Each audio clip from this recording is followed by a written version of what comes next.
Bem-vindos ao Bourboncast, o podcast que mergulha no universo do café especial. No episódio de hoje, vamos entrevistar duas pessoas muito importantes no mercado de cafés especiais do Brasil. Eu sou a Fernanda e cuido do marketing da Bourbon. Eu sou o Clemerson, cuido da gestão de projetos. E hoje, os nossos convidados, um deles é o Cristiano, agrônomo, que iniciou sua carreira em fazenda de café e leite, acumulou experiência em comercialização desde os anos 90, fundador da BSA em 1991 e da Bourbon Specialty Coffees em 2000. Consolidou-se como referência na comercialização de cafés especiais no mundo. E seja bem-vindo, Cristiano. É um prazer ter você aqui hoje. Obrigado, é um prazer estar com vocês aqui, poder apresentar um pouquinho o que a gente passou todos esses anos, né, o conhecimento que adquiriu. Prazer estar o Ícaro aqui também com a gente. É isso aí. E o nosso segundo convidado é o Ícaro Carneiro, que atualmente é diretor comercial da Bourbon. Ele tem uma grande experiência no setor de comércio de café e em posições de liderança. Sua carreira inclui cargos na CIA Cacique de Café Solúvel, Vou Café Brasil e Louis Dreyfus, onde gerenciou equipes, desenvolveu estratégias de vendas e cuidou da gestão de riscos no mercado futuro. Seja bem-vindo, Ícaro. Muito obrigado, prazer estar aqui. E complementando o que o Cristiano disse dos últimos anos, vai ser um prazer estar nos próximos anos. Muito bom. Muito bom, gente. Cristiano, são muitos anos de atuação no mundo do café, né? E para a gente que já está há um tempo, a gente sabe, algumas pessoas não sabem, mas para quem está chegando agora, você foi um dos fundadores da BSA no Brasil. Você pode contar um pouquinho para nós como que foi isso? A BSA, eu começando lá na formação, eu formei em 85, lá na Universidade de Lavras, em agronomia, e vim recém-formado trabalhar na fazenda do meu pai aqui em Poços de Caldas. Na época era a fazenda Lamari, e trabalhar com café e leite. E ali eu comecei a adquirir um pouco de conhecimento maior de café, né? Nascido debaixo do pé de café, né, que a gente fala, né, desde criança, a gente precisava ir para a fazenda e passava as férias lá com meu pai e companhia. E nesses anos que eu fiquei na fazenda, eu comecei a ver que existia uma possibilidade de venda de café, né? Você já tinha algumas empresas boas de café despontando, de especiais, tipo Starbucks, né? E café e tudo.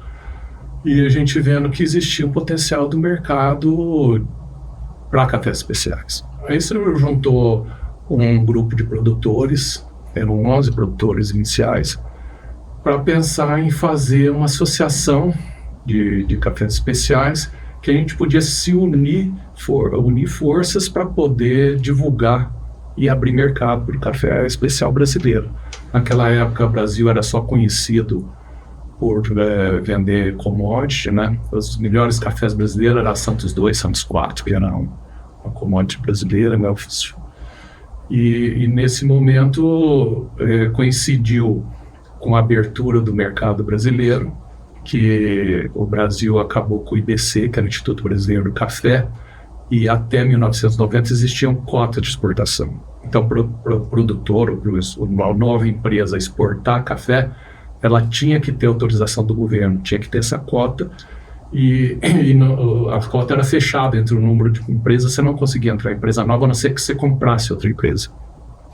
E em 90 eles extinguiram o IBC, extinguiram o sistema de cotas e abriu o mercado para todo mundo. Aí nós vimos uma oportunidade de começar a oferecer o café.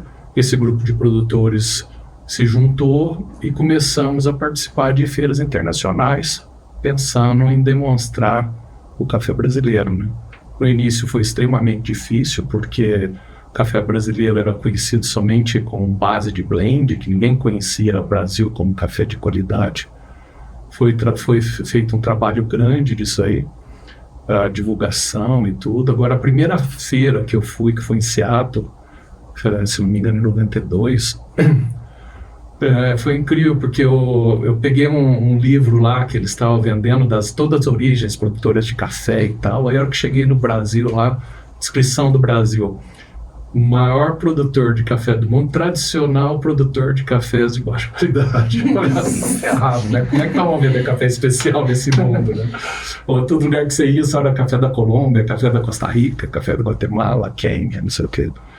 Mas de lá para cá, a união dos produtores, depois os projetos que vieram, tudo culminou no Cup of Excellence, né? O Cup of Excellence é um projeto da BSA, não é um projeto estrangeiro.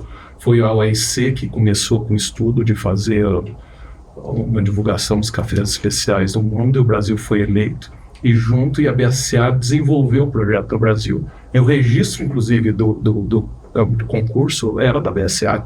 Depois da BSA que passou o direito do concurso, né? Mas todo o projeto e tudo o crescimento inicial dos cafés brasileiros pelos produtores brasileiros, sem dúvida nenhuma, um grande mérito da BSA. Muito bom. Ícaro, agora sobre você. A gente sabe que você começou sua carreira no café em Guaxupé, e também numa cidade do interior igual Poços. Depois você foi para São Paulo, trabalhou na Cacique e agora está de volta para o interior, Poços de Caldas. Como que tem sido esse retorno? E além disso, como tem sido essa transição do mercado de café solúvel para os cafés especiais? Tem muita diferença nos contextos? Eu vou tentar ser breve, mas contar um pouquinho igual o Cristiano contou. Eu comecei lá em Guaxupé em 2001, na exportadora Guaxupé, uma empresa familiar. E comecei lá como office boy e passei por diversos departamentos. Fiquei 8 anos nessa empresa e quando eu saí de lá eu já estava na parte do trading.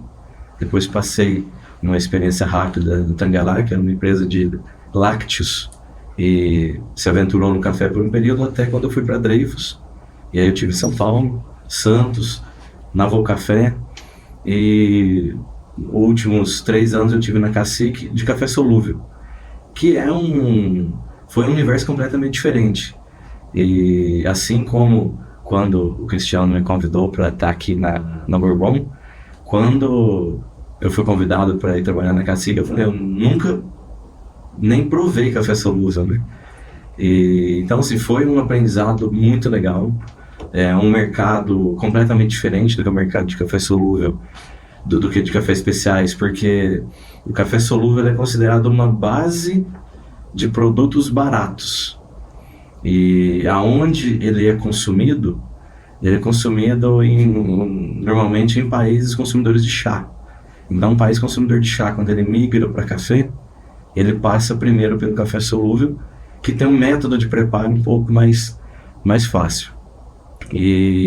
Mas o que pode até parecer um pouco surpreendente é que o modo de operação e de comercialização do café solúvel, ele é muito baseado também em relacionamento, assim como é o trabalho dos cafés especiais. E aí, linkando uma coisa com a outra, não do café solúvel, mas de quando eu comecei lá na exportadora Guaxupé, e eu já estava no trading, na parte de contato com o cliente no exterior. O seu Olavo Barbosa, que era o fundador da empresa, ele falava: o que você tem que fazer é o que o cliente precisa. Então, em termos de qualidade de produto e principalmente qualidade de serviço. E isso hoje eu vejo que é o carro-chefe na Bourbon. Sim. E é um grande diferencial que quando a gente fala de café especial, a maioria das pessoas vincula o café especial a uma xícara de um sabor diferente ou especial. Obviamente, para o consumidor isso é o que importa no especial, mas no nosso negócio, o que faz o produto, o relacionamento que a gente tem com os produtores que estão aí com a gente, com o Bourbon, já há 25 anos, a qualidade do serviço que a gente executa, tudo que a gente faz até entregar para o cliente, o produto que o cliente espera que a gente entregue. Então, tudo isso constrói aquele relacionamento com o cliente lá fora. Então, tem essa transição toda de uma empresa de trading de commodities, por onde eu acabei passando e tive excelentes experiências, mas esse trabalho de relacionamento e qualidade, isso é um grande diferencial e não à toa faz que a Bourbon esteja nessa posição de destaque que está hoje. Legal, muito bom. O Cristiano, e lá atrás, voltando lá no contexto, família e tudo, como é que foi fundar a Bourbon? Como é que surgiu essa ideia? Então, a Bourbon, eu já vinha trabalhando no mercado de café, a maior parte vendendo café de produção da nossa família. E em 1999 foi o primeiro ano que teve o Cup of Excellence, que foi o principal concurso de cafés especiais hoje que tem no mundo, né? E o meu irmão Cláudio ganhou o primeiro prêmio, que era de uma fazenda nossa, da família. E teve também o Gabriel, que foi fundador junto comigo da Bourbon, ganhou o concurso do Ilha Café. Aí eu chamei o Gabriel e falei: Gabriel, vamos aproveitar que a gente está com esse marketing, né, força na mão da qualidade, demonstrar, vamos lançar um café torrado no mercado brasileiro. A ideia inicial foi entrar no torrado, e naquela época só tinha café estrangeiro no Brasil. O carro-chefe aí do Specialty, que tinha em São Paulo um pouquinho, era a Ilha Café. E essas outras marcas também de café, depois veio Nespresso e tudo. Aí começamos lá com o café torrado, né? Chamava Express Café, a marca até. Fizemos uma parceria lá com o Galetos, inicial foi até interessante a história, que nós chegamos lá e não sabia nada, né? Fomos lá apresentar, porque o gerente, o chefe do Galetos, era um amigo nosso que estudou com a gente na universidade. E ele chegou e falou: eu sei que vocês estão com problema aí de café, né? Porque eles compravam o café importado, e naquela época tinha dado um pulo enorme do dólar, que estava ficando caro. Que você não quer comprar nosso café? E ele comprava a sachê na época, né? E ele falou: se você conseguir fazer isso aqui, ele achou que ele não ia ter condição nenhuma, só tinha e nós descobrimos que tinha uma máquina que produzia sachê lá no Rio de Janeiro. E na semana seguinte a gente chegou lá com o produto. Aí virou o nosso primeiro cliente de porte, né? Aí depois nós tivemos experiências boas, vendemos para a companhia de aviação, o negócio foi crescendo, mas ali junto, como eu tinha conhecimento de alguns torradores, a gente já estava vendendo para o Japão, já tinha alguns clientes na Europa e tudo, nós começamos também a fornecer café de outros produtores, né, para esse. Primeiro ano nós fizemos 700 sacos de café, em 2000. E foi escalando, cresceu em 2004, nós fizemos a primeira edição especial do Nespresso, primeira edição especial da Nespresso, que era um Bourbon amarelo. Isso aí despertou o interesse da EISA, da Econ, né? Nós fizemos algumas embarques para a Econ, a gente aprovava os contratos dele e tudo dentro da característica. Eles já estão tentando vender os cafés melhores, principalmente para a Starbucks. E em 2007, a Econ veio com uma proposta de entrar de sócio na empresa, e aí abriu a porta do mundo inteiro, né?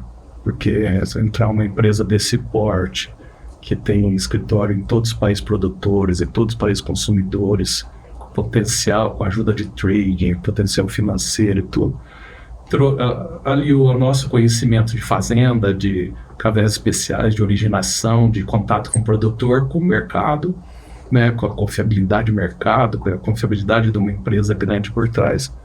E foi o grande potencial que abriu a porta para a Bourbon crescer rápido.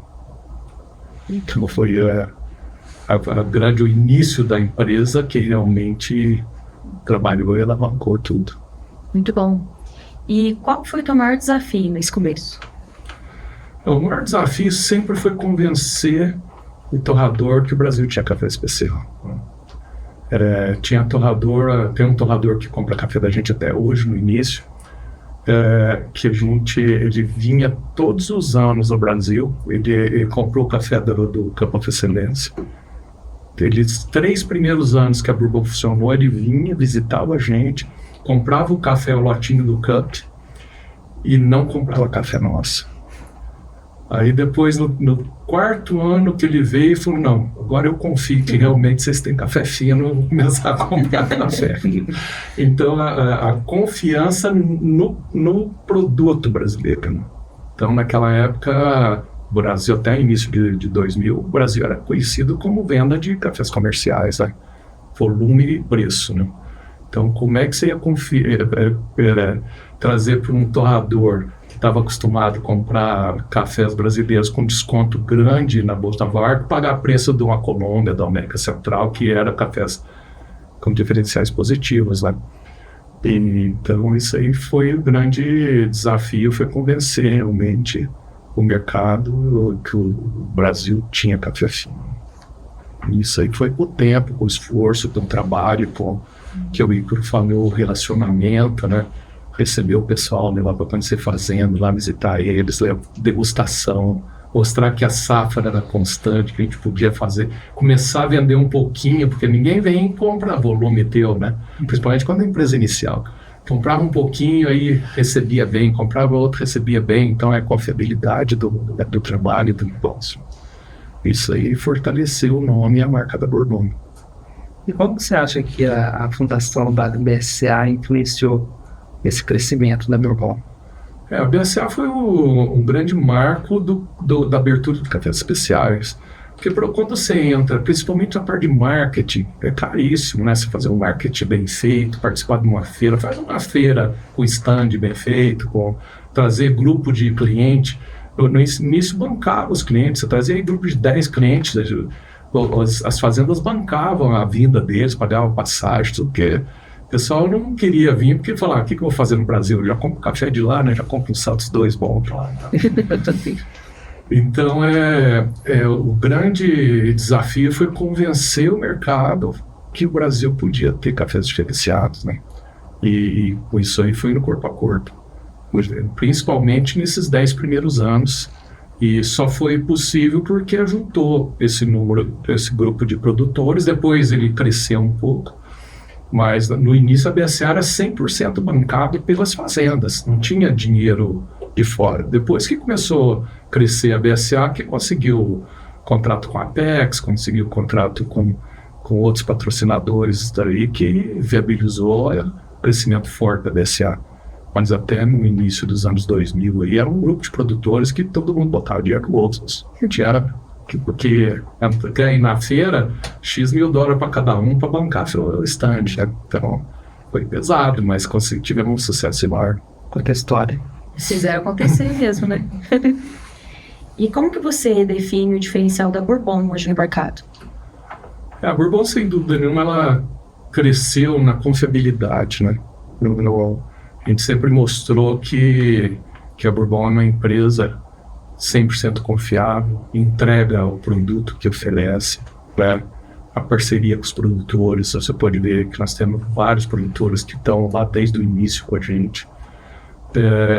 O trabalho que a gente faz, o trabalho de nossos colaboradores, né? A equipe nossa é muito bem treinada. Então é aquela empresa que realmente, quando entrega aquilo que ofereceu, se não é igual, é melhor. Isso criou um histórico, uma confiabilidade com o mercado.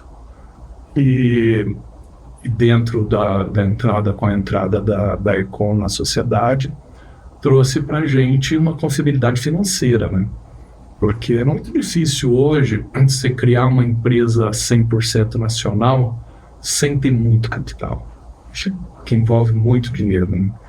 E às vezes quando está correndo tudo bem é facinho, mas você pega uma mudança de mercado, que nem está agora, que nós estamos indo para preço recorde, carregar estoques. Imagina você ter um estoque de café lá de R$ 2.000, R$ 2.500, carregando essa posição para poder receber só depois que você embarcar, né?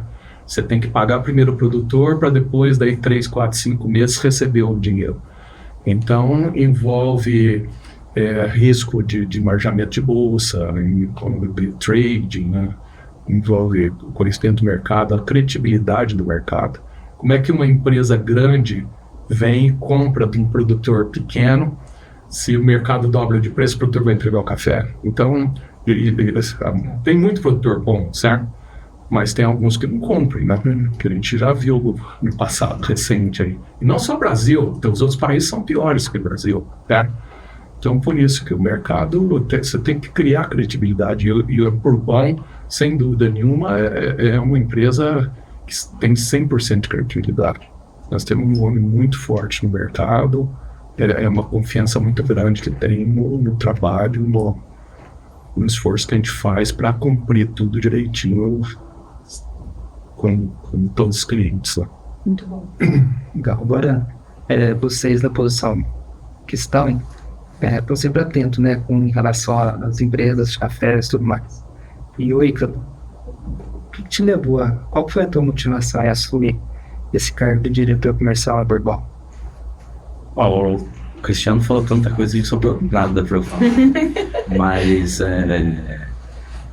quando você olha o histórico, e assim, quando você escreve essas coisas de experiência vasta, não sei o que, faz parecer que eu sou velho, mas eu sou uma pessoa nova. E assim, eu comecei a ter uma exposição no mercado de café, mais para fora, lá em 2005, 2006, e eu já comecei a ouvir da Bourbon lá, e cara, quando a gente olha, isso já faz quase 20 anos. E o mercado de café, por mais que ele seja enorme, ele é minúsculo. Em todo evento que a gente vai, a gente sempre ouve Bourbon. E assim, as coisas sempre caminham. Às vezes a gente não entende no primeiro momento, mas durante a pandemia, eu morava em Santos, e em 2021 eu acabei mudando para Poços de Caldas. E Poços de Caldas é a cidade natal da minha esposa, mas eu acho que eu gosto aqui mais do que ela, inclusive. E eu falo para ela, o meu sonho é um dia poder aposentar e morar em Poços de Caldas. E a gente, em algumas conversas, conheci o Cristiano, apareceu a oportunidade, ele me convidou, então assim, é como se fosse uma premiação de um sonho antes da aposentadoria, porque é uma empresa, porque às vezes a gente, olhando para dentro, a gente acaba não enxergando tão bem quanto a gente é visto do lado de fora. E como eu já estive do lado de fora e ver a posição de destaque que tem a Bourbon, não em Poços, não no Brasil, mas como uma empresa mundial, e uma palavra que o Cristiano falou aqui, essa credibilidade, isso é uma questão assim, de orgulho de você pertencer a um grupo que vende e entrega uma credibilidade com excelência e consistência por anos. E não é que fosse, beleza, uma empresa que está aqui há 25 anos fazendo 10 mil sacas.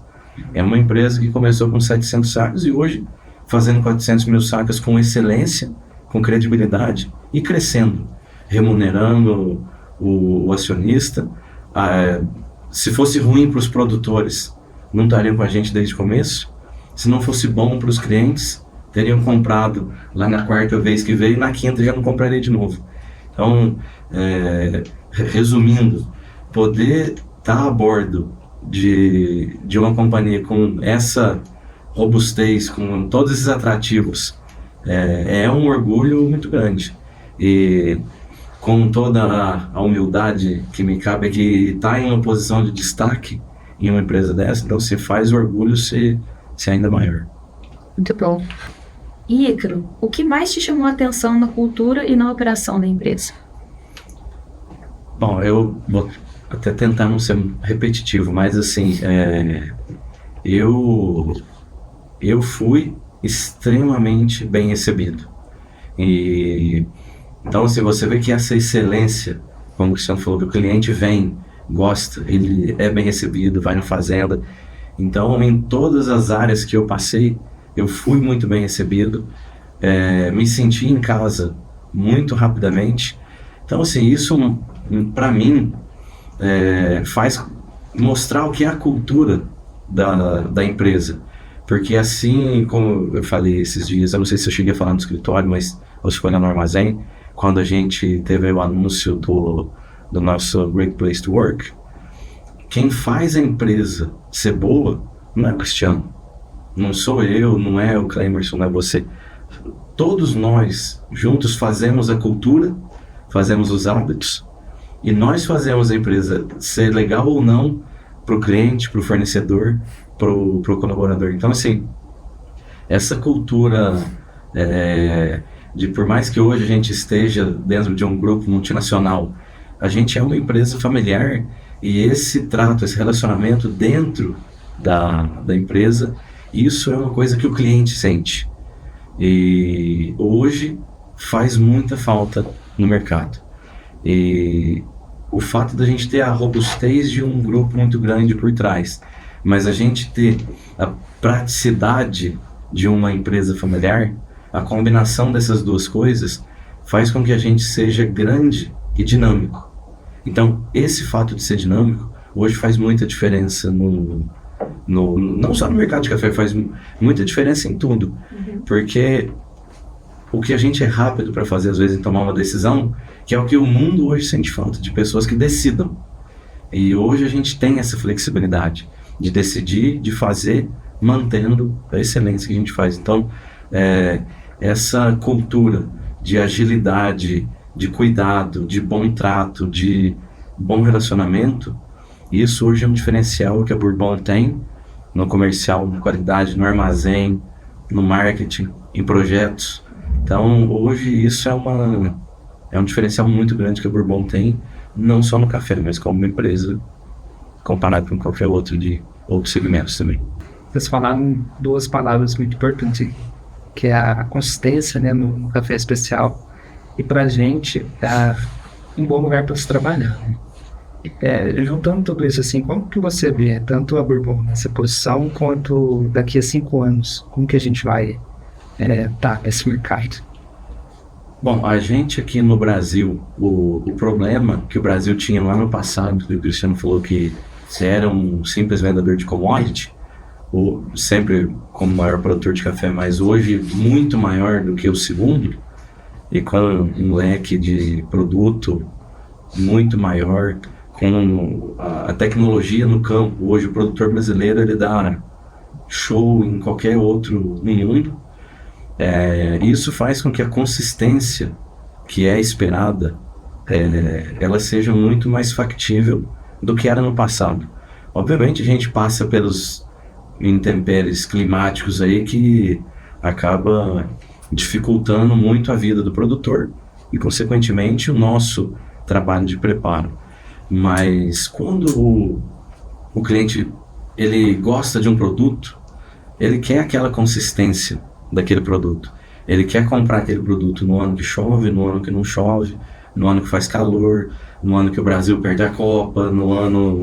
Então ele quer aquela consistência. E isso é o que a Bourbon tem por excelência. E assim, a gente tem investido em equipamentos, em maquinário, em conhecimento, para que a gente esteja à frente, não só de entregar o que é existente de melhor, mas para tentar entender aonde pode vir uma mudança de tendência e tentar dar um passo à frente. E um exemplo disso é agora quando o mercado começa a falar de agricultura regenerativa. O grupo de produtores com os quais a gente trabalha há algum tempo já tem isso como, não vou falar que é uma prática comum, porque é uma prática que tem 5 anos, mas já é uma prática que, se você chega lá dentro, não é novidade. Então, assim, a gente está na frente de produtos e práticas que o mundo hoje busca. E isso também é vinculado com a consistência. E essa inovação, essa inquietude, é bonito falar, de buscar por novos mercados ou novas práticas, faz com que, assim, eu acho que gera até dentro do nosso dia a dia de trabalho, curiosidade de buscar coisa nova. Então, assim, eu tive uma ideia aqui, mas eu não vou levar porque eu acho que não faz sentido. Não tem essa. A gente tem nosso programa 101%, então toda ideia que agrega valor, isso é de fato um valor que a Bourbon enxerga. Então isso, quando a gente vincula o negócio com o dia a dia do trabalho, faz com que a gente olhe para frente.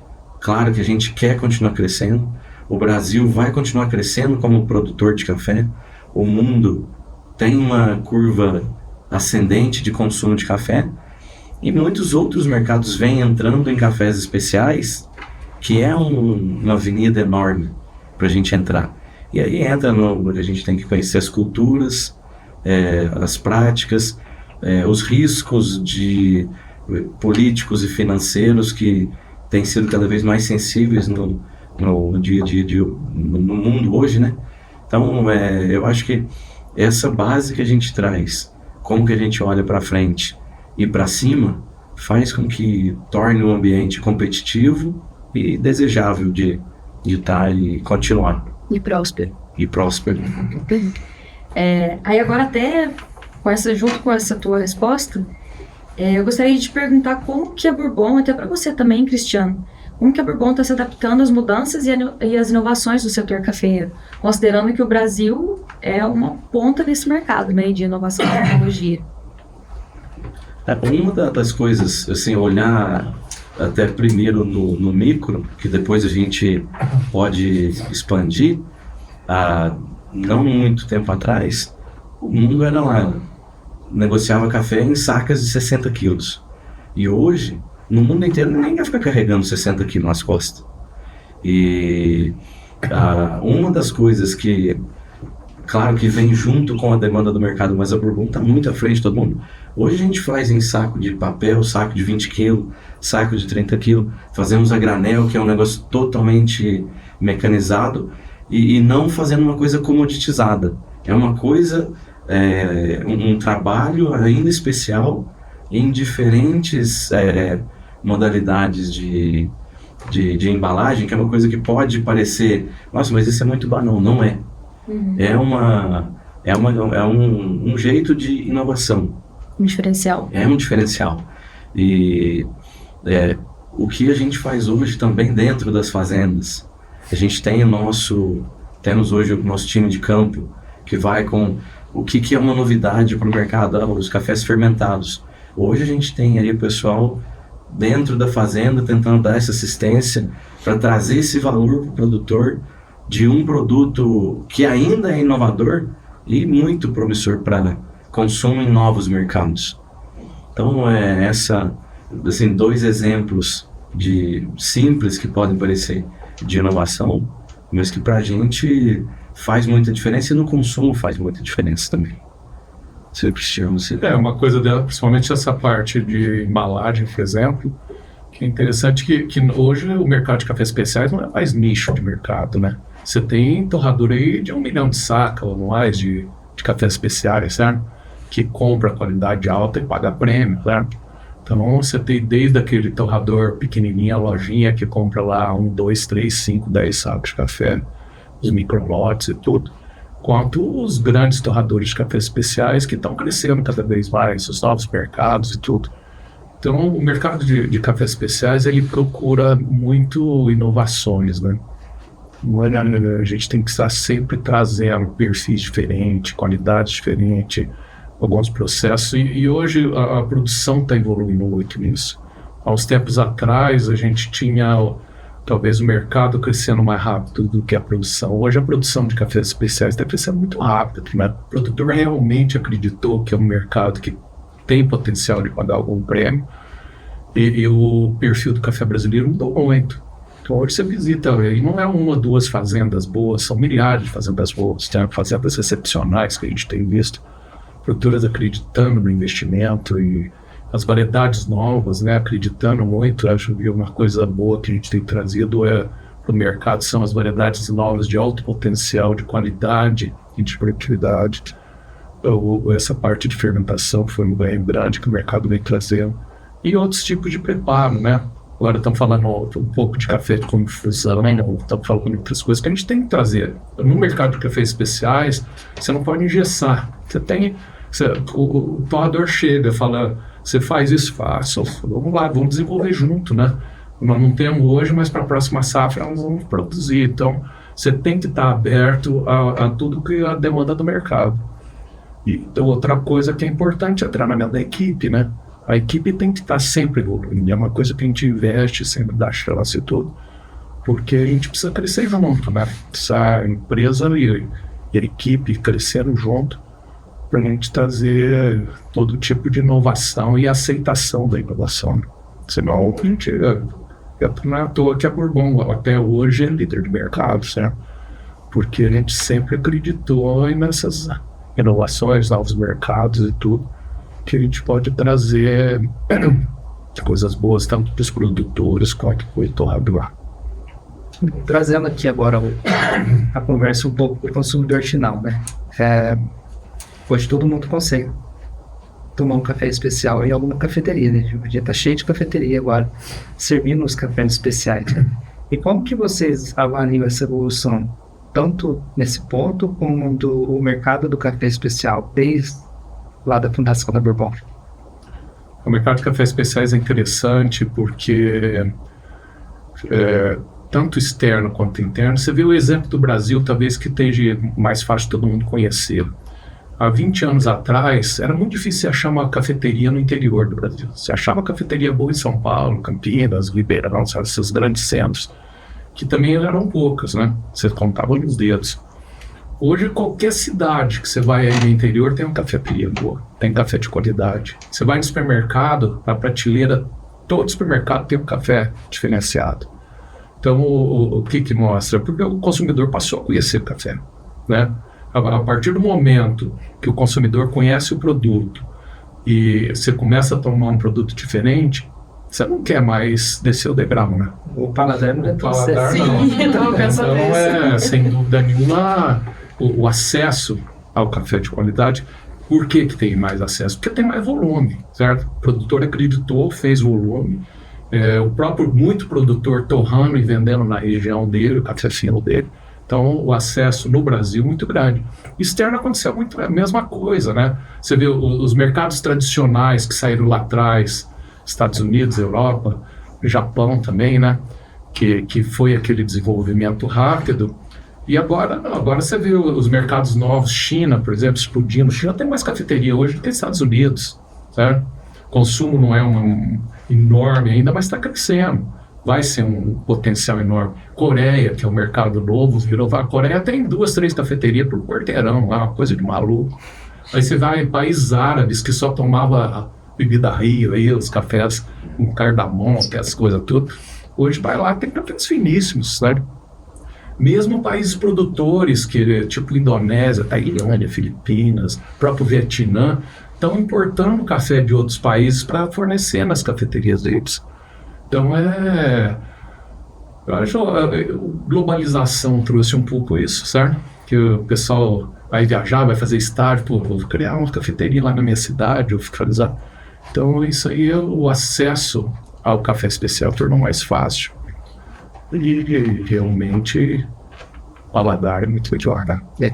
Infelizmente, é um pouco mais caro do que um café comercial, mas todo mundo tem acesso, certo? Você fala, não posso tomar todo dia, mas eu vou ter um café especial lá em casa para tomar no fim de semana, para tomar num dia especial, que possa trazer meus amigos e tudo, todo mundo pode ter. Não, e assim, a pandemia, ela criou uma impressão de que essa tendência pudesse mudar. Porque o consumo fora de casa durante a pandemia foi extremamente prejudicado. Sim. Porém, agora no pós-pandemia, essa retomada foi muito forte. Mesmo com preços subindo, como estão subindo, exemplo que o Cristiano está falando, essas redes de cafeterias na China, parece que os caras abrem uma loja por dia. Então, essa tendência, porque às vezes o paladar não retrocede, né? Como sem pandemia, o paladar não retrocede. O exemplo, não só no Brasil, hoje você vai no supermercado, a gôndola de café, ela ocupa um espaço muito maior, porque o leque de produtos diferenciados é muito maior. E uma coisa interessante também foi a qualidade que cresceu, né? Quando a gente começou a fazer cafés especiais lá nos anos 90, lá, café de 80, 81 pontos era especial, certo? Então, hoje a qualidade inteira subiu. Hoje você fala, eu quero um café de 82 pontos, você acha aí à vontade no mercado brasileiro, certo? Então, o produtor evoluiu na produção. Hoje você tem cafés de 90 pontos aí, de finíssimos, né? Mas toda a qualidade do café brasileiro subiu. Isso um pouco se deve ao trabalho dos cafés especiais, né? que depois envolveu todo o mercado, né? Não só as empresas que começaram, mas aí depois entraram as cooperativas, as grandes trades, as grandes empresas, todo mundo vendo que não é mais um nicho, né? Já é um mercado robusto. Muito bom. E falando em mercado agora, quais você acha que são os países mais promissores agora de café atualmente? De crescimento, enfim, consumo. Você pensar, Brasil é um país grande promissor, né? Você pensar em cafés especiais. Cafés especiais. Está crescendo e tem um potencial de crescer muito, o mercado brasileiro. A Ásia inteira tem potencial. São países de população grande, né, que estão começando ainda. Se eu for pensar, o consumo per capita é muito baixo. E são países que estão agregando riqueza, né, estão crescendo e tudo. Tem potencial grande. Países árabes têm potencial grande. Então, e os próprios países produtores, né? Você pega hoje, não só Brasil, como Colômbia tem potencial, né? O próprio Vietnã, alguns países da América Central têm potencial de crescer. E os grandes consumidores provavelmente não vão ter um crescimento na velocidade dos mercados novos. Se você pega a Europa, não sei, leste europeu, porque tem um potencial um pouco maior de crescer, mas a própria Europa, quanto os Estados Unidos, eles já consomem um volume muito grande de café especial, de café fino. Então, sempre tem potencial de crescer um pouco mais, mas são mercados que já estão bem estáveis, né? Bem estabelecidos, assim. Então, os grandes mercados são os novos mercados com população. China, você imagina se cada chinês tomar uma xícara de café por dia. Você já fez a conta, não tem café no mundo para atender. Então, os sonhos são crescer nesses mercados de grande população. E não esquecer, você mencionou, foi até o princípio que você falou, Brasil. Se hoje 1% do consumo de café do Brasil migrar, já são mais de 200 mil sacas que migra para dentro do especial. Então, esses países consumidores já maduros, que consomem em escala muito grande, cada 0, alguma coisa percentual que ele muda de consumo é um volume muito grande. Então, essas pequenas mudanças em países de consumo grande e esses novos consumidores, e até que a gente estava falando de alguns países que culturalmente ou por religião bebida alcoólica é proibido, esses cold brews, essas bebidas à base de café gelado, isso virou bebida de balada. Então, tem esses potenciais enormes. Porque culturalmente nós aqui no Brasil, quando a gente fala onde pode aumentar o consumo de café, a gente só pensa numa xícara. Não pensa numa garrafa, num gelado, sei lá, daqui a pouco um champanhe de café. Uma maneira que nós todos e também os produtores, o mercado em geral, deve procurar são as maneiras diferentes de tomar café, né? Não só o cafezinho quente que a gente faz, as maneiras diferentes de coar, mas um cold brew, né, um café gelado, um café que tenha outros tipos de preparo e tudo, para incentivar novos consumidores, né? O mercado tem que crescer não só quem já toma café, mas também novos consumidores. E o mercado de cafés especiais traz um negócio muito interessante, que é o jovem que toma café. Você ensina o jovem a tomar, que ele vai ser um consumidor para a vida inteira, certo? E também esse jovem indo para o campo. Você vai nas fazendas de cafés especiais. Há pouco tempo atrás, o jovem não queria voltar para a fazenda. Ele saía aqui, mesmo você pega as fazendas pequenas e tudo, ninguém queria trabalhar na fazenda, ele ia trabalhar na cidade. Hoje não, com o negócio de cafés especiais, criou o interesse dele de voltar para a fazenda. Então, várias fazendas aí, você vê os filhos trabalhando junto, preocupado em fazer uma fermentação, fazer um produto diferente, né? As cafeterias, a maioria das cafeterias é jovem que está na frente. Né, criou um mercado novo. O Cafés Especiais, ele trouxe para a sociedade em geral um monte de profissão nova. Profissão de barista. Antigamente, onde tinha um barista? Não existia um barista, certo? O classificador de cafés especiais, né? O produtor de cafés especiais, os técnicos nas fazendas técnico de terreiro, técnico de preparo, tudo isso foi criado depois do café especial, que trouxe um novo mercado de trabalho também. Até o que o grader, né? Que o grade, tudo isso, né? Você teve várias frentes que o mercado de cafés especiais que proporcionou, né? E o que mais impressiona é o volume de jovem, repara para você ver as cafeterias e fazenda e tudo, o volume de jovem que está ali na frente da produção. E isso aí é abrir mercado e crescer, né? Tá bom? Para sempre, para o futuro.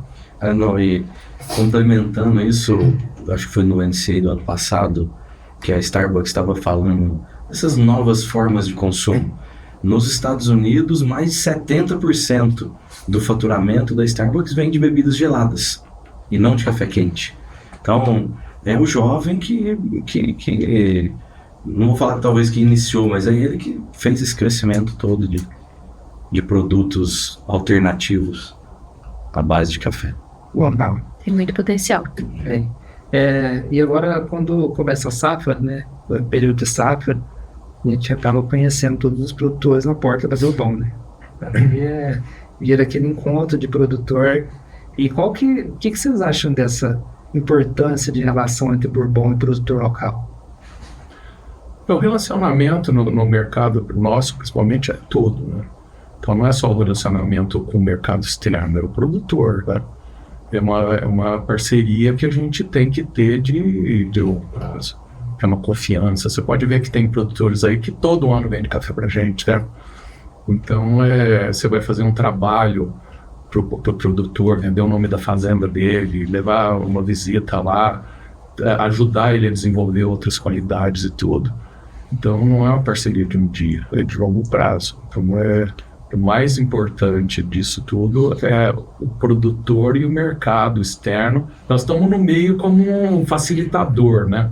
Você tem uma empresa hoje, sem dúvida nenhuma, a gente está financiando o produtor, está ajudando ele a desenvolver produto, está comprando café a hora que ele precisa vender e aguardando, né? De outro lado também, nós estamos ajudando o torrador a comprar a qualidade que ele quer, financiando o torrador, carregando posição para ele. Então, sem dúvida nenhuma, uma trading que nem a Bourbon hoje não é...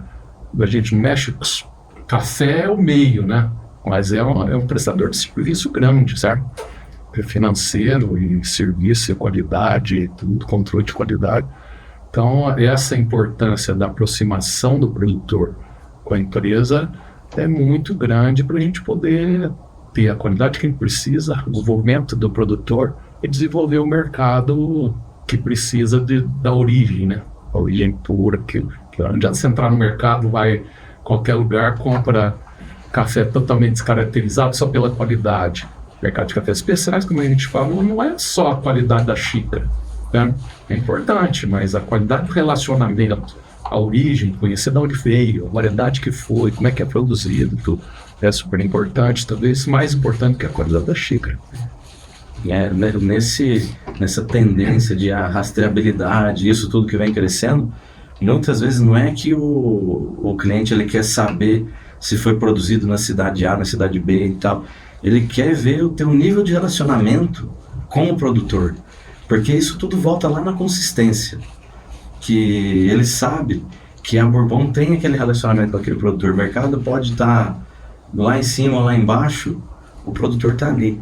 Então, esse trabalho que a gente faz de trazer o cliente, levar na fazenda, e quando o cliente vê o nível de relacionamento que existe entre a Bourbon e o produtor, talvez fidelidade não seja a palavra mais certa, mas sim lealdade, isso faz com que ele tenha muito mais tranquilidade em estar negociando por tantos anos com a Bourbon e também olhando para frente.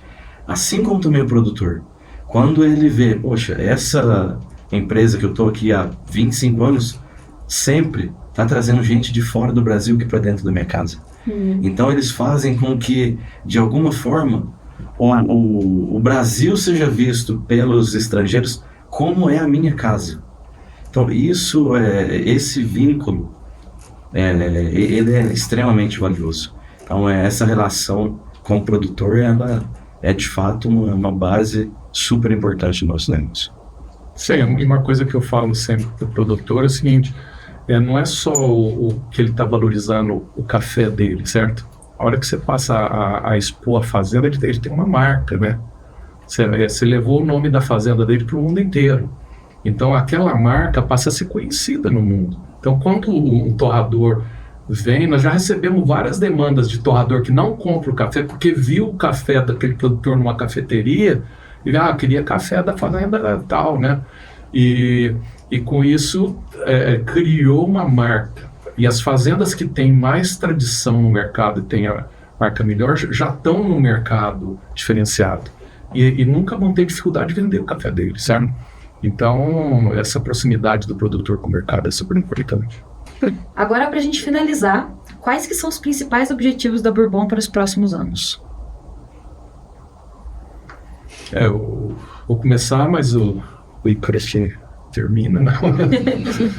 O que eu sempre falo é o seguinte, nenhuma empresa sobrevive se não pensar em crescimento com qualidade, né? Então, eu acho que a Bourbon tem que continuar investindo na equipe, no desenvolvimento, em novos produtos, como a gente já falou, em tudo isso, mas focando em crescimento. O Brasil, no meu ponto de vista, é um país do mundo que tem potencial de crescer bastante a produção. Nós temos terra maravilhosa, clima muito bom, potencial enorme, agricultura super moderna, sempre produtor que acredita em investimento, acredita em inovação, os centros de pesquisas excepcionais desenvolvendo aí tecnologias, qualidade, variedades novas e tudo. Então, com certeza o Brasil vai crescer e conseguir abastecer uma parte grande da demanda mundial, que vai crescer também. A demanda não vai parar, principalmente com esses novos mercados abrindo, né? E com isso, vamos ter que crescer junto. Então, nós temos que preparar, muito bem preparado, para continuar esse ritmo de crescimento, sem afetar nossa qualidade de produto, qualidade de origem e qualidade de serviço. Então, o que a gente tem que focar em um crescimento sustentável, né? Nada daquelas open roads. Agora, sem dúvida nenhuma, a gente depende um pouco de clima, né? Todo o projeto de crescimento, você vê desde de 2021 até hoje, nós tivemos anos complicados, né? Teve geada, depois 2 anos de seca, que não deixa de prejudicar um pouco o nosso negócio, porque a gente tem menos oferta de café, menos disponibilidade para atender nosso cliente. Mas nós estamos com vários clientes novos, tem um trabalho muito bom de abertura de mercado. E com isso aí, estamos com todo o potencial de atender toda a oferta que a gente receber do Brasil com o crescimento do mercado. Então, temos que estar preparado em todos os setores para atingir esse objetivo. Só que ele deixa bastante coisa para eu falar.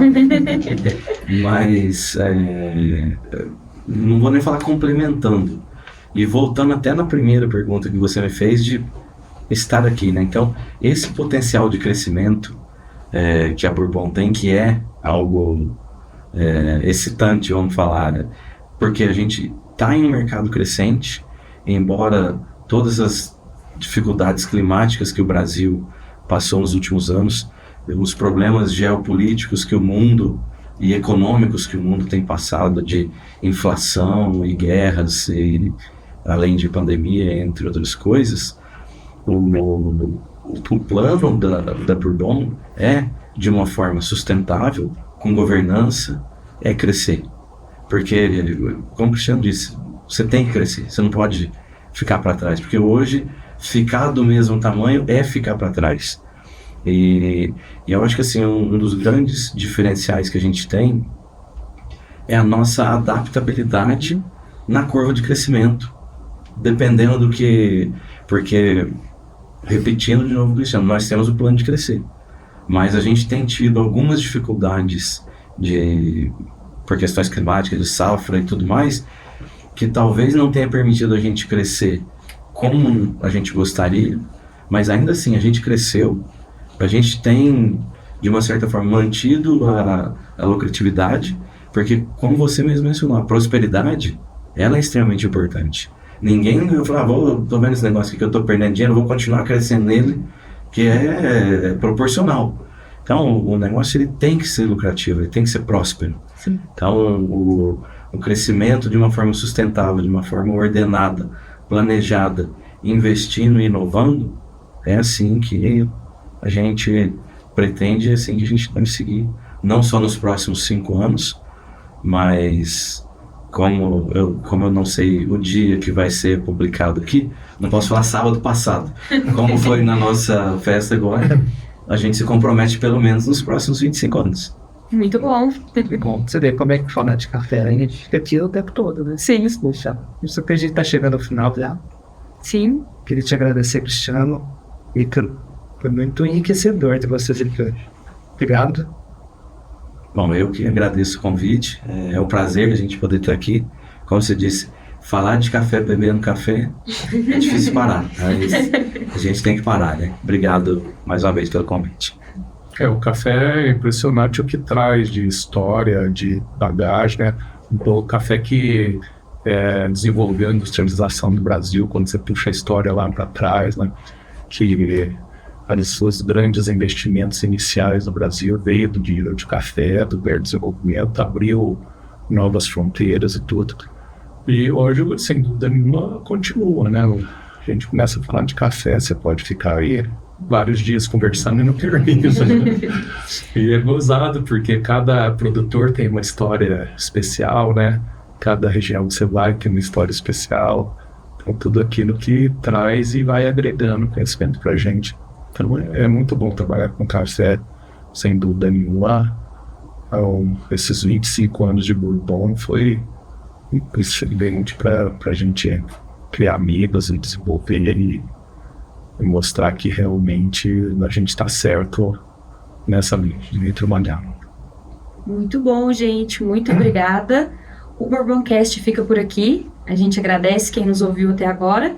E, sempre para lembrar, sigam a gente nas nossas redes sociais, Bourbon Specialty Coffees.